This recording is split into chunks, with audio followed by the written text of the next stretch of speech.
In this video, I'm going to be talking to a co-founder of another Cosmos project. This one's a little bit under the radar, but it's growing and growing, and it is an OG of the Cosmos ecosystem.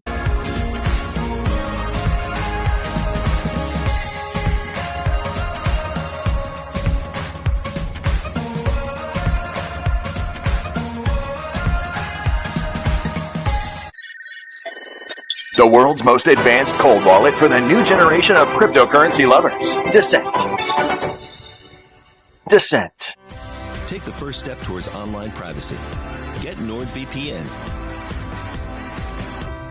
Hey, Henrik, thank you so much for making yourself available. Hey, no worries. Thanks for having me on. You are so welcome. And you are the co-founder of e-money.com. Yes, exactly. Yes. So you should just call it emoney. But emoney, I know, but so people can know what the link is. It's e-money.com, and I'll have all the links in the description below. And yours is a little bit of a different project from the little that I know about it, and we'll get into it. It's got a stable coin, and it's a bit of old legacy structures because you intersect and everything, right? And you've been going for a while. Give us the beginning. Where did it all start and why? Yeah, it started back in 2017 when my co-founder Martin had spotted the Cosmos fundraiser and got interested in using the technology for something meaningful to build a business around. So his idea was to bridge the traditional world of finance with a newfangled world of blockchain. So essentially, it's about creating a stablecoin, right?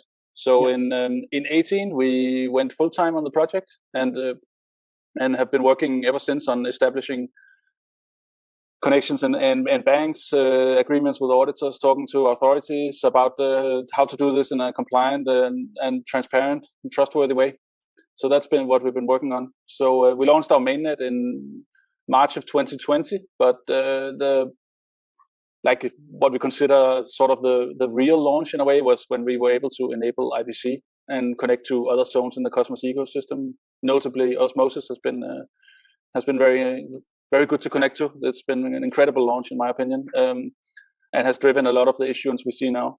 At this stage, we have issued for around 18 million euro worth of stablecoins, and we have provided, I think, 3 or 4 proof of funds to prove that they're actually present in a bank account somewhere. So it's that's the very quick version of what we've been up to since launching a long time ago. Right. Yes, it is a long time ago in the crypto space, right? Yeah. It's like the 4-year halving cycle is a lifetime. It's Yes. 70 years in human years. it's true. I mean, it's true. There's so much that happens in just a short span in crypto that it's sometimes tough to keep up. But yeah. Okay. Well, talk us through your project. What is it? I mean, you say you're a stable coin. Do you have a sister token along with it? And how does it work and why? Yeah, so we're a stablecoin, and our goal is to provide a reliable and trustworthy stablecoin that is asset backed by money in a bank account. So that, of course, places a high demand on us having banking connections and auditing and all this stuff. So the current economic environment in Europe is rather unusual because we have a negative interest rate. So our stablecoins have the rather unique selling point that they're interest bearing.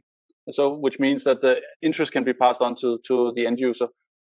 So in the longer term, when we once reestablish economic normalcy, this will mean that the stablecoins will seem more like a bank account. They will have a positive interest rate attached to them. But right now, it's a very small negative interest rate. Right. So let me just. So does that mean that if I have e-money, and I can stake it in my Kepler wallet and I'll receive positive interest? No, there's no way to stake the stablecoins. We have a staking token called the NGM, which is used as our staking token. And what the interest-bearing model has allowed us to do is to act like one of the more traditional banks, where we have an interest markup, which we are using to daily buy back and burn NGM for the stablecoin. So on our chain, you will see once a day that there's also Dex on our chain, a small limit order book, and it will buy back NGM and burn it for about 0.5% per year of the stablecoin issuance. So essentially, the larger our issuance grows, the better this buyback, the stronger this buyback mechanism will become. It's right.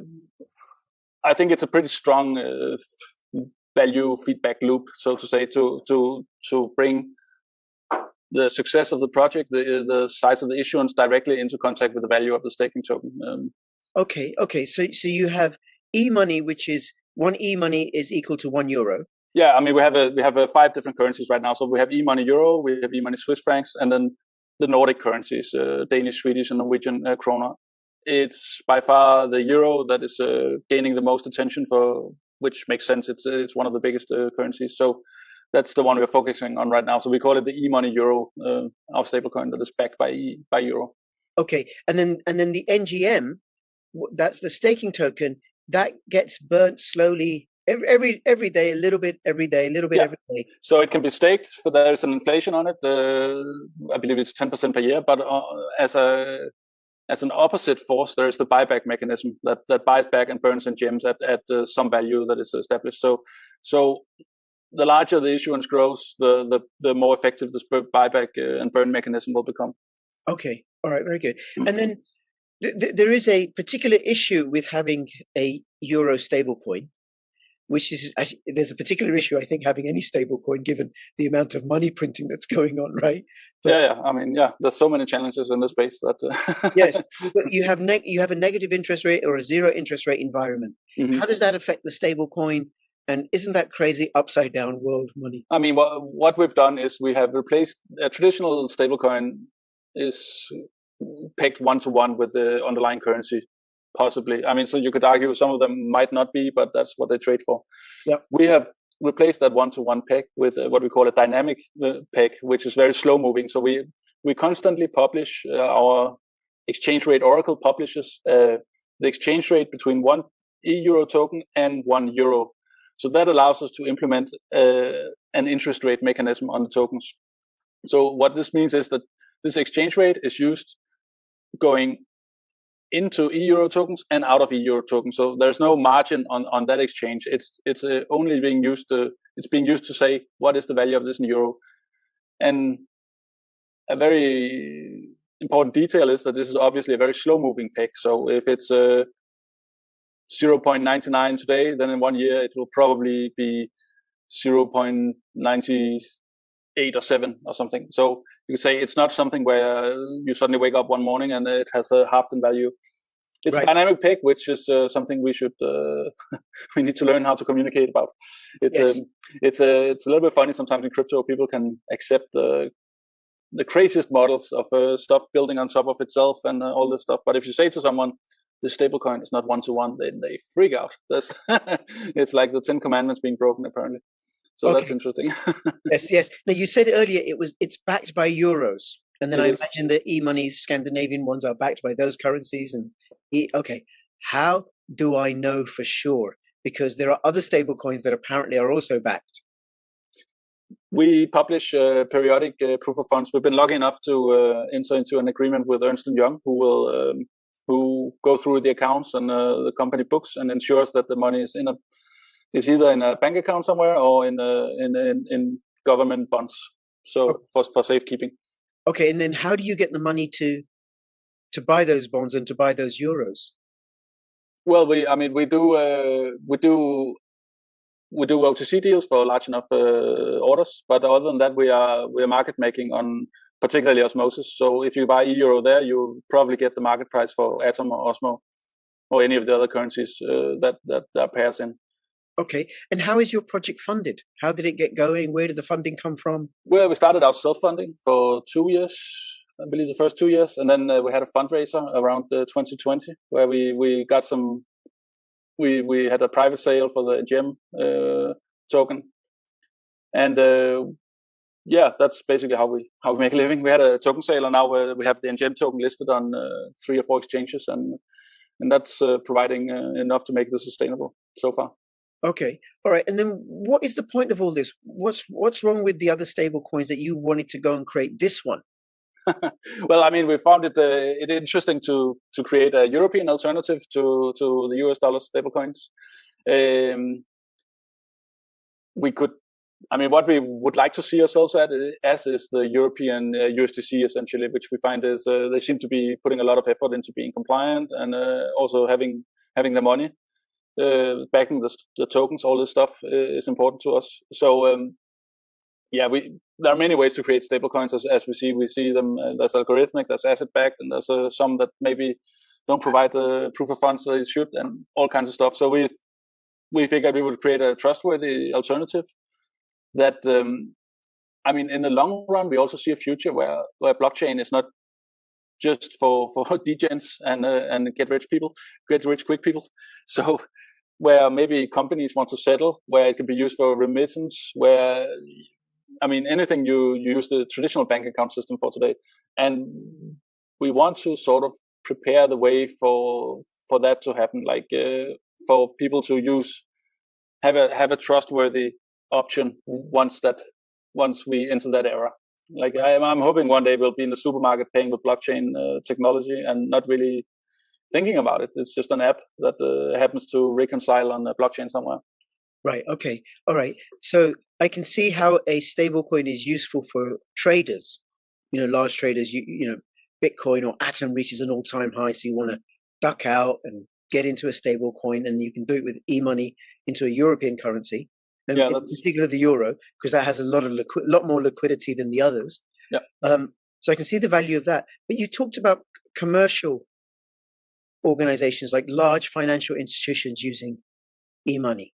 I mean, I could see a future where that happens. We have been in talks with some large financial institution. It hasn't panned out to anything concrete yet. But I mean, I suspect with the way things are going, banks are taking a bigger interest in the whole crypto space.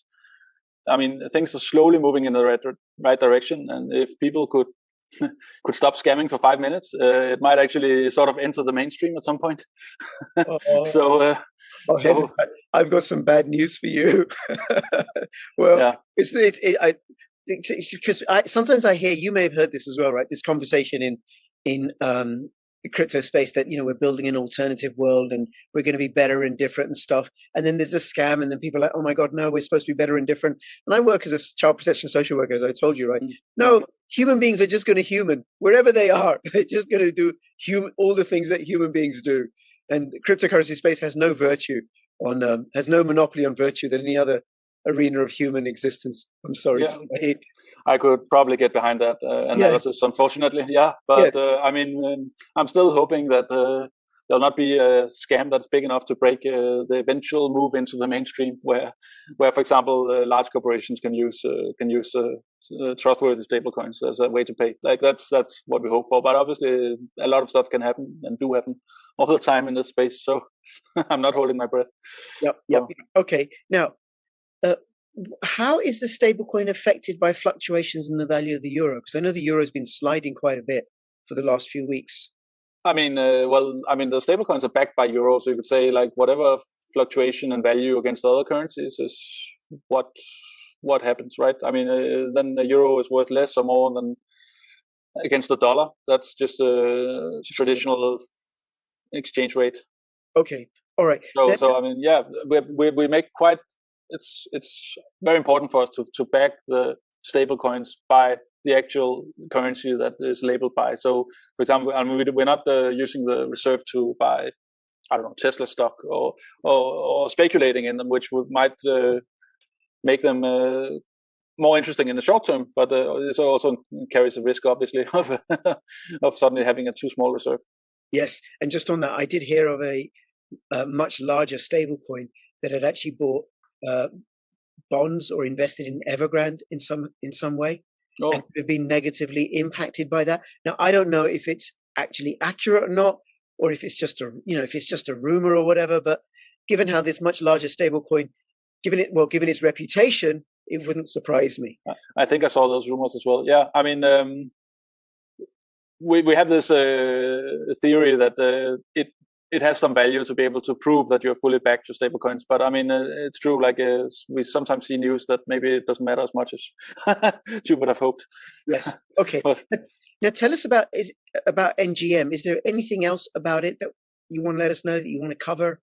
It's our staking token.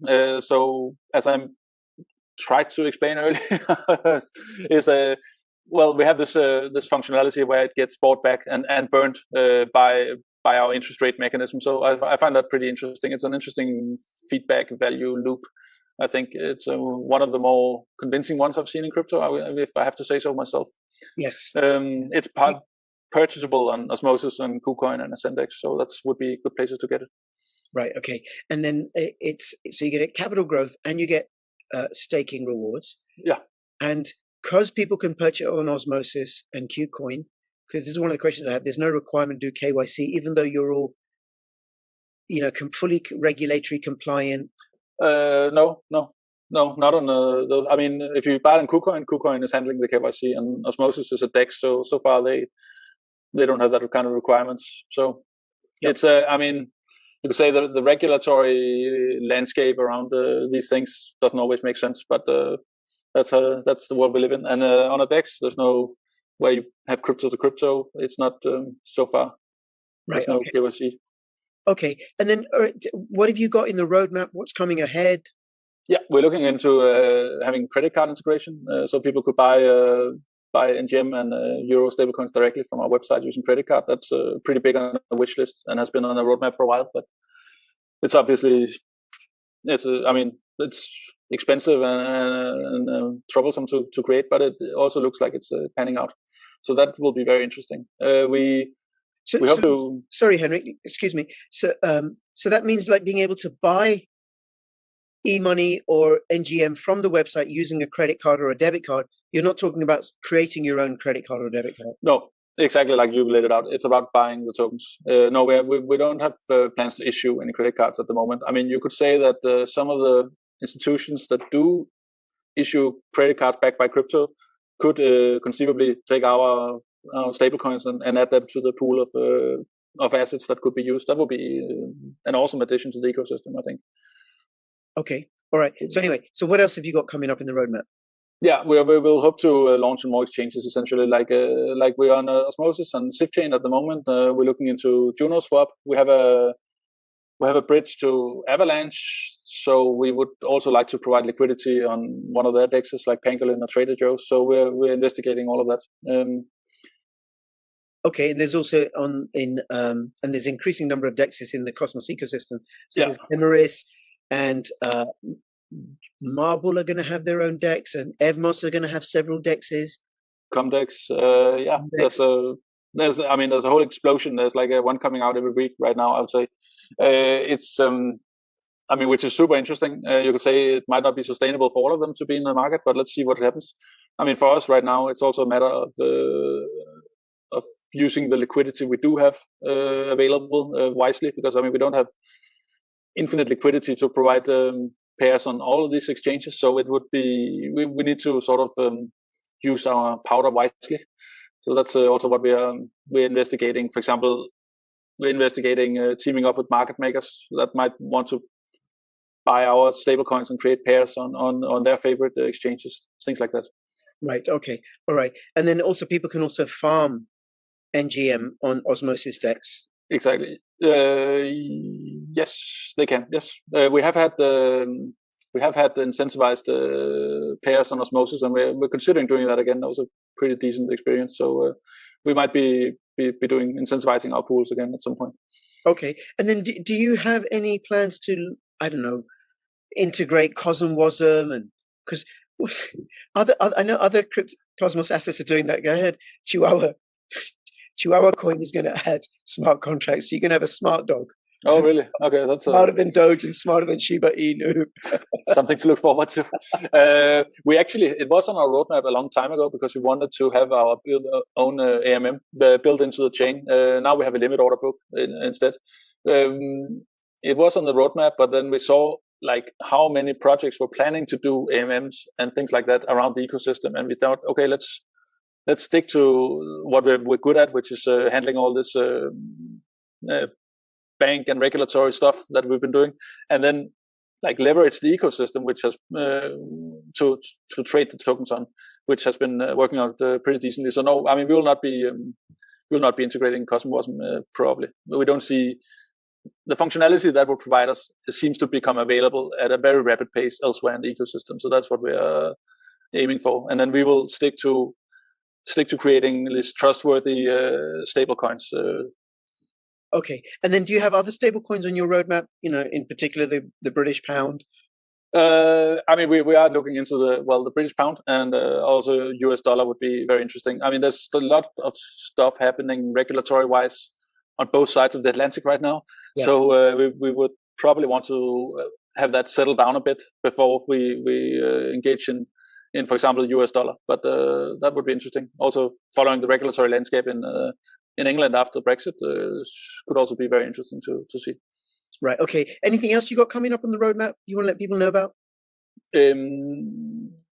Well, we're hoping to onboard some market makers in the not too distant future. That should improve liquidity across the stablecoins. We also will be in Barcelona for Avalanche Summit next week. So if anyone watching this is interested, they should look us up. Okay, and that's the week commencing Monday, the 21st of March. Yes. Very good. Okay. And I just realized that this might not be out before then. So well, maybe that was. I'll work it out and see if I can get it out before that. But the week commencing Monday, the 21st of March, emoney will be at Barcelona in Avalanche Summit. Avalanche Summit. Thank you. Okay. Anything else? No, I believe I've shared all the stuff I have about the project at the moment.